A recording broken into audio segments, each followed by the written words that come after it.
स्वागत है आपका। आप देख रहे हैं कहानी कुर्सी की। बात उत्तर प्रदेश की भी करेंगे, जहां 27 के चुनाव को लेकर अभी से ही मुद्दे सेट होने शुरू हो गए हैं और इसमें सबसे बड़ा मुद्दा है महिला आरक्षण का। मुख्यमंत्री योगी आदित्यनाथ भी प्रेस कॉन्फ्रेंस कर चुके हैं, अखिलेश यादव भी प्रेस कॉन्फ्रेंस कर चुके हैं। अखिलेश यादव तो लगातार ये कह रहे हैं कि सरकार की मंशा ठीक नहीं थी, तो वहीं अखिलेश यादव की मंशा ठीक नहीं थी, एक काउंटर बीजेपी की तरफ से भी किया जा रहा है। बीजेपी लगातार महिला आरक्षण बिल को लेकर एग्रेसिव है और ये बताने की कोशिश कर रही है जनता को कि महिला आरक्षण अगर महिलाओं को 2029 के चुनावों में नहीं मिल पा रहा है तो इसके पीछे की वजह विपक्ष है, क्योंकि विपक्ष ने साथ नहीं दिया है। लेकिन क्या ये उत्तर प्रदेश में भी काम करेगा, इस पर चर्चा करते हैं। हर्षवर्धन जी, उत्तर प्रदेश की अगर बात करें तो महिलाओं का साथ बीते 2 चुनावों से बीजेपी को मिल रहा है। अखिलेश यादव बार बार मुस्लिम महिला को आरक्षण देने की बात करते हैं, कोटे में कोटे आरक्षण की बात करते हैं। ऐसे में कितना आसान होगा नैरेटिव बनाना अखिलेश यादव के खिलाफ, या अखिलेश यादव कितने आसानी से नैरेटिव बना सकते हैं बीजेपी के खिलाफ? देखिए, मुझे लगता है कि उत्तर प्रदेश की अगर जब हम बात करते हैं तो उत्तर प्रदेश में कानून व्यवस्था शब्द जैसे कहते हैं ना, तो भले हम उसको अपराधी, माफिया, गुंडा, लुटेरा जो भी कहें उससे जोड़ते हैं, लेकिन वो दरअसल सीधे सीधे महिला का मुद्दा है। इसको आप मतलब ये जो सबसे महत्वपूर्ण बात है, तो योगी आदित्यनाथ को आप इस तरह से मत देखिए कि वो मठाधीश हैं, वो मतलब किस तरह की सरकार चला रहे हैं, उसमें पुलिस एनकाउंटर कर रही। उसको आप इस तरह से देख सकते हैं कि उत्तर प्रदेश में महिलाएं अब बिना किसी चिंता के किसी भी समय कहीं भी आ जा सकती हैं। इसको आप ऐसे देखिए। बिल्कुल, जब इस तरह से देखेंगे तो समझ में आएगा कि महिलाओं को यह लगता है कि ये एक आदमी जो सत्ता में बैठा हुआ है, इसका जो कानून का राज है, इसने हमारा जीवन आसान कर दिया। अगर इस तरह की स्थिति बनी, गुंडे बदमाश गायब हो गए, तो उसका दूसरा चरण सोच लीजिए। मान लीजिए कि 80 की जितनी भी सीट होती और उसकी 1/3 महिलाओं को लड़ने के लिए मिल जाती, तो क्या होता? उनको लगता भाई गुंडे बदमाश है नहीं, उस तरह की स्थिति है नहीं, चलो कुछ परिवारवादियों को चला जाएगा, तो भी हमको 1/3 में से एक बड़ा हिस्सा मिल जाएगा और ये महिला को तुरंत हिट करेगा। उसको लगेगा कि भाई कानून व्यवस्था ठीक हो गई, हम सांसद विधायक बन सकते थे, नहीं हो पा रहा, तो ये मुद्दा तो बनेगा। लेकिन एक थोड़ा समय मतलब थोड़ा आउट ऑफ द बॉक्स है, हो सकता है कुछ लोगों को सुनते हुए अच्छा नहीं लगे, क्योंकि अब तो नितिन नवीन जी राष्ट्रीय अध्यक्ष हैं भारतीय जनता पार्टी के। इस नवीन प्रयोग की जगह अगर कोई महिला अध्यक्ष होती तो आज तो फिर आज आप जरा सोचिए, मैं मतलब नाम स्मृति ईरानी का ले रहा हूं क्योंकि स्मृति ईरानी को आपको हर जगह इस्तेमाल करना है। हर जगह आपको चेहरे के तौर पर, कॉन्फ्रेंस के तौर पर, रैली के तौर पर, अलग अलग भाषा में बात करने के लिए चाहिए। महिला राष्ट्रीय अध्यक्ष भारतीय जनता पार्टी की होती तो आज ये बात कितनी मजबूती से जा रही होती, कितना ज्यादा प्रभावी हो रही होती। बंगाल में भी हो रही होती और 27 के चुनाव में उत्तर प्रदेश में भी हो रही थी। और इस ये रणनीति, ये योजना, क्योंकि भाजपा तो कई वर्ष आगे की रणनीति बनाकर चलती है ना, तो ये क्यों नहीं कर पाई वो, जब इतनी चीजें उनको करनी थी। 2023 में बाकायदा वो नियम कानून वो ला चुके थे, और अगर ये कर रहे होते और अभी कोई महिला राष्ट्रीय अध्यक्ष होती तो ये सारा नैरेटिव कई डिग्री ऊपर भारतीय जनता पार्टी के पक्ष में जाता।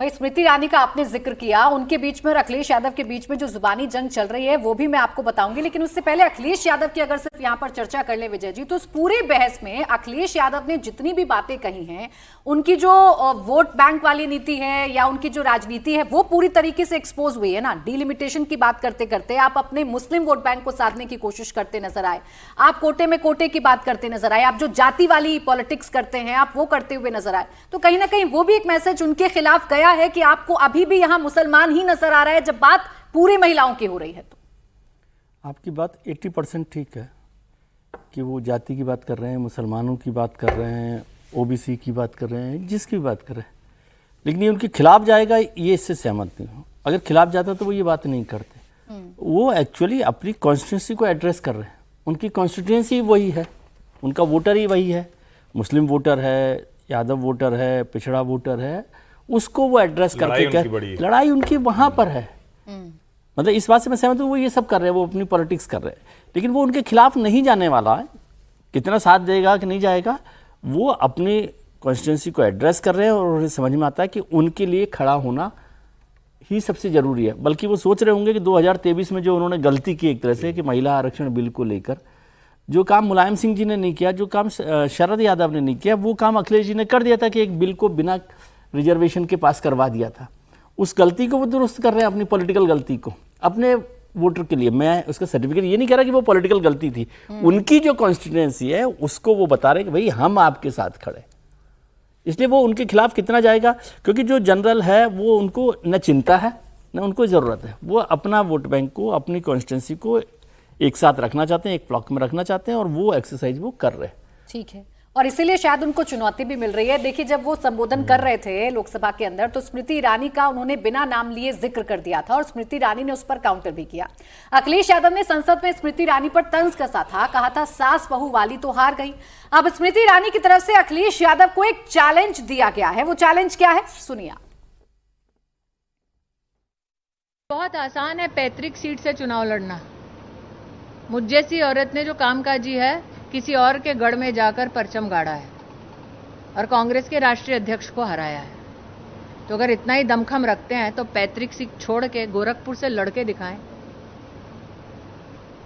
तो आसान होता है कामकाजी महिला पर टिप्पणी करना, और वो जिन्होंने कभी खुद कोई नौकरी ना की हो। अब देखिए, ये स्मृति ईरानी ने चैलेंज दिया है। हालांकि अब समाजवादी पार्टी के नेता कह रहे हैं कि अगर इतना ही दम है बीजेपी के नेताओं में तो वो करहल से चुनाव लड़के दिखा दे। तो गोरखपुर वर्सेस करहल वाली लड़ाई शुरू हो गई है उत्तर प्रदेश में। लेकिन ये जो चैलेंज स्मृति ईरानी ने दिया है, समीर जी, ये चैलेंज कितना बड़ा है और इसका क्या इंपैक्ट होगा यूपी की राजनीति में? निश्चित रूप से मुझे लगता है कि स्मृति ईरानी ने बहुत सधे हुए शब्दों में अखिलेश यादव को चुनौती दी और बताया कि भाई परिवारवाद की जो पार्टियां है, आपने अपने सीट ले ली है, कन्नौज है, आपकी मैनपुरी है, आप वहीं से चुनाव लड़ते हो।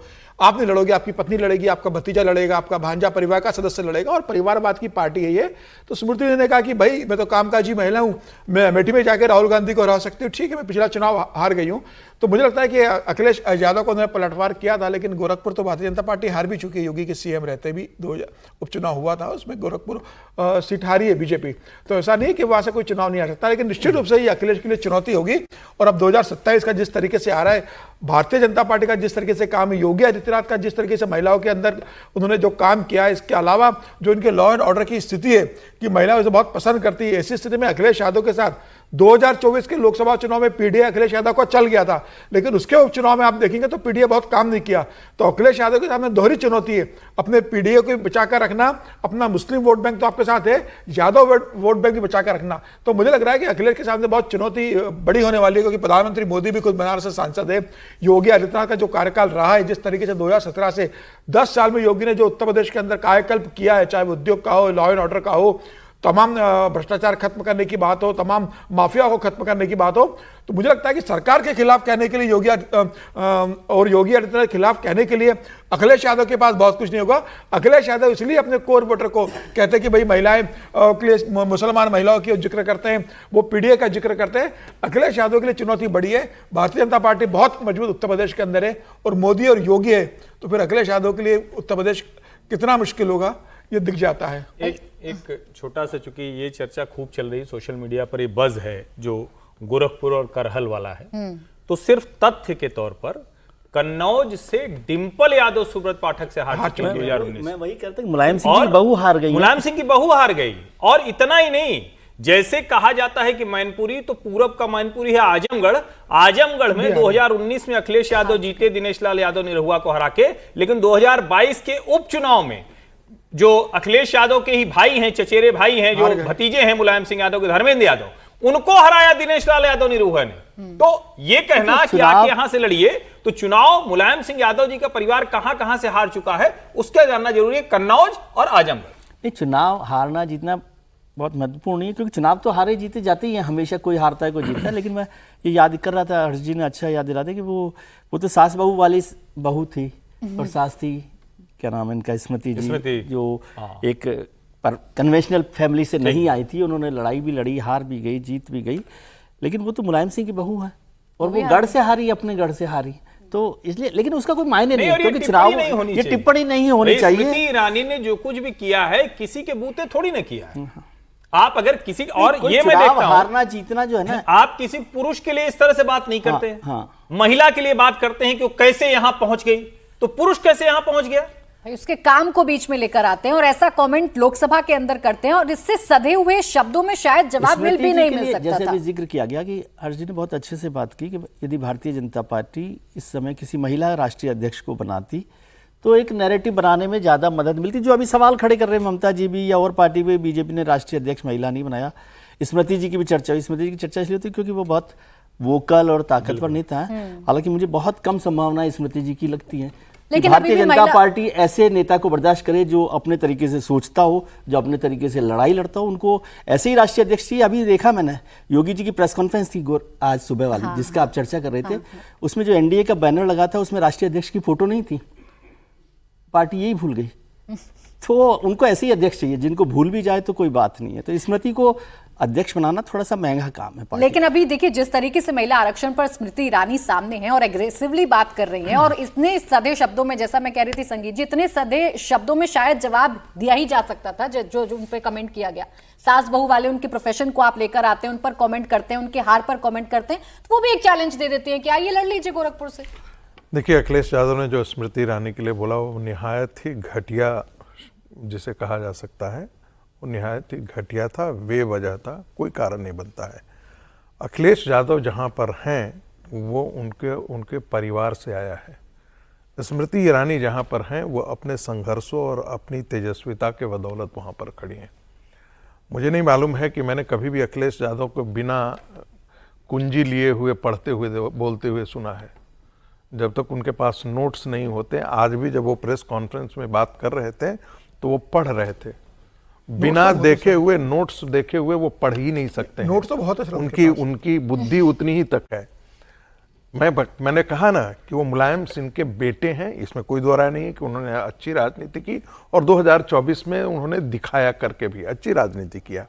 लेकिन इसमें तो कोई दो राय नहीं है ना कि स्मृति ईरानी ने कांग्रेस पार्टी के जिसे गढ़ कहते हैं मांद में घुस करके राहुल गांधी को हराया वहां पर जाकर के, और बहुत बड़े अंतर से हराया जाकर के वहां पे, जिसकी किसी ने कल्पना नहीं की थी। कोई नहीं कहता था, बोलता था कि हाँ लड़ाई तो होगी, लेकिन जीत करके नहीं आया। दूसरी बात, यहाँ तक व्यक्तित्व का है, दोनों के बीच में कोई अंतर ही नहीं। पढ़ने लिखने का बात है तो मैं उसमें भी कह सकता हूँ स्मृति ईरानी 7 लैंग्वेजेस जानती हैं। आर्टिकुलेशन उनके आगे समाजवादी पार्टी में मुझे तो कोई नेता ही नहीं दिखता है जो स्मृति ईरानी के आर्टिकुलेशन के आगे कहीं भी दूर दूर तक ठहर जाए। तो ये टिप्पणी बेमानी बन जाती है। जहाँ तक उत्तर प्रदेश के अंदर महिलाओं के वोट किसको मिलेगा किसको नहीं मिलेगा, इसमें तो कोई दो राय नहीं, इसे दोहराने की आवश्यकता नहीं है कि महिलाएं यादव राज में असुरक्षित हुआ करती थी। यादव राज में जानबूझ कर कहता हूँ कि अपने आप को समाजवादी कहते हैं, बट इनका समाजवाद यादवी समाजवाद तक सीमित था, अपने परिवार के समाजवाद तक सीमित था कि अपने ही घर में 23 लोगों को सत्ता में हिस्सेदारी दे गए। एक्सटेंडेड फैमिली से सारे लोग उनके हिस्से बन जाते थे। लेकिन आज यदि जिन महिलाओं का शील हरण होता था, जो महिलाएं आतंकित होकर के डर के मारे सुनसान सड़क पर निकलने से डरती थी, आज योगी राज में वो अपने आप को सुरक्षित महसूस करती हैं। ये दोनों के बीच में अंतर है और इस अंतर को महिलाएं बखूबी जानती हैं और इसका जो प्रतिफल है वो भारतीय जनता पार्टी को चुनाव में देखने को भी मिलता है कि महिलाएं समाजवादी पार्टी से ज्यादा भारतीय जनता पार्टी को उत्तर प्रदेश के चुनाव में, चाहे वो लोकसभा का हो चाहे वो विधानसभा का हो, महिलाओं का प्रतिशत समाजवादी पार्टी से ज्यादा भारतीय जनता पार्टी को वहां पर वोट मिला है। ठीक है, ये अंतर महसूस करती हूं। और अखिलेश यादव महिलाओं को सशक्त करने के बिल पर बोल रहे थे और उसमें ऐसा कमेंट वो स्मृति ईरानी पर करके गए जिसपे स्मृति ईरानी ने बखूबी जवाब भी दिया है। अब इस मसले पर लगातार विपक्ष के तमाम दलों को बीजेपी घेरने की कोशिश कर रही है, जिसमें कांग्रेस को भी घेरने की कोशिश कर रही है। बार बार राहुल गांधी का नाम भी आता है क्योंकि बिल के खिलाफ वोट कराया, ये आरोप कांग्रेस पर लगता है कि राहुल गांधी ने वोट नहीं करने दिया किसी को भी, इसके चलते आबादी के दशकों से अटका हक उनको नहीं मिल पाया। कांग्रेस ने डिलिमिटेशन को अपना हथियार बनाया, साउथ के राज्यों के साथ अन्याय का नैरेटिव चलाया, लेकिन राहुल गांधी को यह गलती 2029 के चुनाव में भारी पड़ सकती है। दरअसल 2024 के लोकसभा चुनाव में राहुल महिला वोट के चलते ही 52 से 99 सीट तक पहुंच गए थे। 2019 के मुकाबले राहुल को 24 में 2% महिला वोट ज्यादा मिला था और अगर महिलाओं ने अगले लोकसभा चुनाव में राहुल का साथ नहीं दिया तो 1 से 2% महिलाओं ने भी कांग्रेस से किनारा किया तो उन्हें बड़ा नुकसान हो सकता है। राहुल को अगर 1% महिला वोट का नुकसान हुआ तो उनकी सीट घटकर 68 से 70 हो सकती है और अगर 2% महिला वोट ने किनारा किया तो फिर ये सीट घटकर 51 से 52 हो सकती हैं। अब ये जो गलती राहुल गांधी से हुई है या कांग्रेस से हुई है, ये भारी पड़ेगा यदि सीटों की संख्या बढ़ती और वाकई यदि ये पास हो गया होता तो एससी और एसटी दोनों के सीटों की संख्या, आरक्षित सीटों की संख्या में वृद्धि होगी। तो राहुल गांधी ने और जो भी एनडी गठबंधन के लोग हैं जिन्होंने इस महिला आरक्षण के खिलाफ वोट किया, एक ढंग से उन्होंने एससी एसटी महिलाओं का भी नुकसान किया है, उनके हितों की बलि चढ़ाई है, उनके हितों को बर्बाद किया है। वो ओबीसी आरक्षण कहीं भी संविधान के अंदर नहीं लिखा हुआ, लेकिन एससी एसटी आरक्षण तो था। यदि सीटों की संख्या बढ़ती तो स्वाभाविक है कि उसी प्रोपोर्शन में उनको भी सीटें मिलती। तो नुकसान किसका हुआ? एससी और एसटी का नुकसान राहुल गांधी ने करवाया, एससी और एसटी का नुकसान जो है ये इंडी गठबंधन के सारे समाजवादी पार्टी ने नुकसान कराया। अब महिलाओं का वोट अगर थोड़ा बहुत भी शिफ्ट होता है तो क्या राहुल गांधी को डेंट लगेगा हर्षवर्धन जी इससे? नहीं, देखिए, अभी थोड़ी देर पहले मैंने भारतीय जनता पार्टी के राष्ट्रीय अध्यक्ष की चर्चा की थी। राहुल जी जब तक इस कुर्सी पर विराजमान है, कोई भी किसी मतदाता समूह का एक बड़ा वोट बैंक आएगा इधर, इसमें मुझे संदेह दिखता है। और अखिलेश जो लड़ाई लड़ रहे हैं, जो सवाल आपने पहले पूछा था, उनको मुसलमान वोट बैंक उत्तर प्रदेश में सिर्फ अपने साथ चाहिए। लेकिन एक बात मैं जरूर कहूंगा, अगर कांग्रेस पार्टी प्रियंका गांधी को अपनी कमान इस समय देती है तो यकीन मानिए उसका लाभ उनको मिलेगा। वो कितना होगा, उसका स्केल कितना होगा, उसकी डिग्री कितनी होगी, ये कोई नहीं बता सकता। और राजनीति में मतलब प्रयोग होता है तो उसका परिणाम पता चलता है ना। लेकिन ये तय है कि अगर राहुल जी की जगह प्रियंका गांधी वाड्रा होंगी या होती तो उसका ज्यादा परिणाम होता। क्या राहुल गांधी की किसी भी बातचीत में आपको लगता है कि किसी को भी अपनी तरफ थोड़ा सा भी आकर्षण उसमें हो सकता है? जिस अंदाज से वो जो ये पूरा अवसर मिला था, जैसे प्रधानमंत्री नरेंद्र मोदी ने जो लोकसभा में बोला, वो शानदार भाषण था, एकदम उसी के इर्द गिर्द था जो जनता सुनना चाहती है, जो आप एक तरह से कहें कि हिट करते हैं। राहुल गांधी क्या बोल रहे थे? वो पता नहीं कौन सा मैजिशियन था जिसके चारों तरफ से ताला लगा दिया गया था। कोई संदर्भ होना चाहिए ना, कोई तो आप बात जुड़ती हुई दिखे कि अच्छा इस बात पे मैं बोल रहा हूं तो लोगों को लगे कि हाँ भाई मैं भी बोलता तो कुछ ऐसा बोलता या मैं बोलता, ये एक चीज मुझे पता चल गई। दोनों में से कोई राहुल जी नहीं कर पाते हैं। मेरा बड़ा स्पष्ट मानना है राहुल गांधी के साथ कांग्रेस का बहुत आगे जाना अब संभव नहीं है। और अगर चीजें इसी तरह चलती रही तो जो आपको 99 दिख रहा है वो अगर स्लाइड हो जाए, नीचे खिसक कर आ जाए तो बहुत उसमें आश्चर्य मत मानिएगा। लेकिन नीचे मैं स्टार लगा देता हूं जैसे और चीजों में चलता है ना, अगर प्रियंका को कमान मिली तो निश्चित तौर पर कांग्रेस को उसका लाभ होगा। कितना होगा वो अलग बात है। अब देखिए राहुल गांधी का क्या होगा, राहुल गांधी क्या करेंगे तो आने वाला वक्त भी बताएगा। लेकिन फिलहाल तमिलनाडु की बात कर लेते हैं। तमिलनाडु की सत्ताधारी पार्टी डीएमके ने भी महिला आरक्षण संशोधन बिल का लोकसभा में विरोध किया, बिल के खिलाफ वोटिंग की। तमिलनाडु में 23 तारीख को वोटिंग होनी है। डीएमके ने परिसीमन को मुद्दा बनाया। डीएमके सांसदों ने कहा कि केंद्र सरकार डिलिमिटेशन करके तमिलनाडु को सियासी तौर पर कमजोर करने की साजिश रच रही है। तमिलनाडु की महिलाएं डीएमके की भी सुन रही हैं, मोदी की भी सुन रही हैं। ऐसे में देखना होगा कि चुनाव में वो किसका साथ देती हैं। और तमिलनाडु जो वैसे ही भारतीय जनता पार्टी के लिए काफी टफ माना जाता है, वहां पर क्या ये मुद्दा काम करेगा और इस मुद्दे का थोड़ा बहुत लाभ भी बीजेपी क्या उठा सकती है? विजय जी, नहीं, बीजेपी तमिलनाडु का चुनाव में और पश्चिम बंगाल के चुनाव में एक फर्क है। पश्चिम बंगाल के चुनाव में महिला वोट महत्वपूर्ण भूमिका निभा सकते होंगे अगर भारतीय जनता पार्टी उस पर काम कर रही है। तमिलनाडु में महिला वोटर इशू नहीं है। तमिलनाडु का चुनाव, बल्कि मैं समझता हूँ जो भारतीय जनता पार्टी ने, ये सरकार ने जो किया, उससे जो एंटी इनकम्बेंसी स्टालिन के खिलाफ थी उसको कम करने में मदद की है।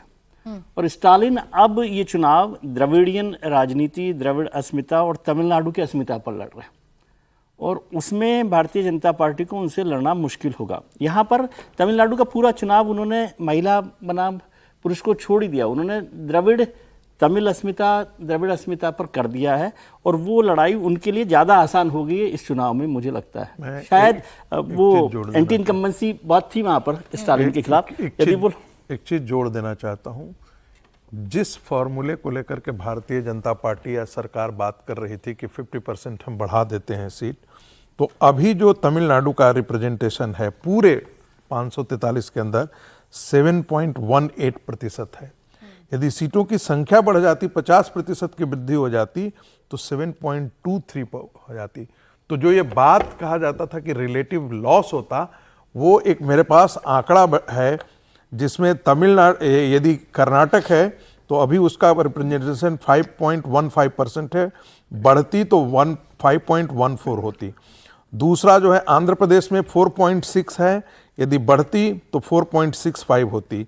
यदि तेलंगाना है 3.13 है, यदि बढ़ती तो 3.18 हो जाती। यदि तमिलनाडु है जिसका मैंने कहा 7.18% है, वो यदि बढ़ जाती सीटें तो 7.23% हो जाती। यदि केरला है तो उसका 3.68 है, यदि बढ़ती तो 3.67 हो जाती। ये आंकड़ा ये बताता है कि रिलेटिव लॉस साउथ के स्टेट का कहीं से नहीं हो रहा था, ये सिर्फ बाहियात एक सिर्फ नैरेटिव चलाने के लिए किया गया। मैं तो बार बार उससे भी अलग जाकर के कह रहा हूं, 7.68% की जनसंख्या पूरे देश को जो है वो कब्जा करके रखे हुए है। ये तो सदन में भी बता रहे थे ना गृह मंत्री, लेकिन इसका कोई बहुत ज्यादा असर हुआ ऐसा नहीं है। विपक्ष अपनी बात पर रहा और विपक्ष ने यही कहा कि ये तो साउथ और नॉर्थ का विभाजन हो जाएगा। समीर जी, मैं बस एक और खबर बता दूं, उसके बाद आप ऐड कर लीजिएगा, क्योंकि बिहार की सियासत कैसे बदली। वहां नए मुख्यमंत्री बन गए सम्राट चौधरी, लेकिन उनकी एक तस्वीर अभी इस वक्त जबरदस्त चल रही है और चर्चा में है। दरअसल जनता दरबार कार्यक्रम के दौरान मुख्यमंत्री सम्राट चौधरी अल्पसंख्यक समाज के लोगों से मिल रहे थे। इसी दौरान एक बुजुर्ग मुस्लिम शख्स ने उन्हें पारंपरिक मुस्लिम टोपी पहनाने की कोशिश की। सीएम ने बड़े शांत भाव से टोपी पहनने से इनकार करते हुए उसे अपने सुरक्षाकर्मी को दे दिया। इस दौरान मुस्लिम शख्स एक गमछा भी लेकर आया था। सीएम सम्राट ने तुरंत गमछा स्वीकार कर लिया, गले में डाल लिया।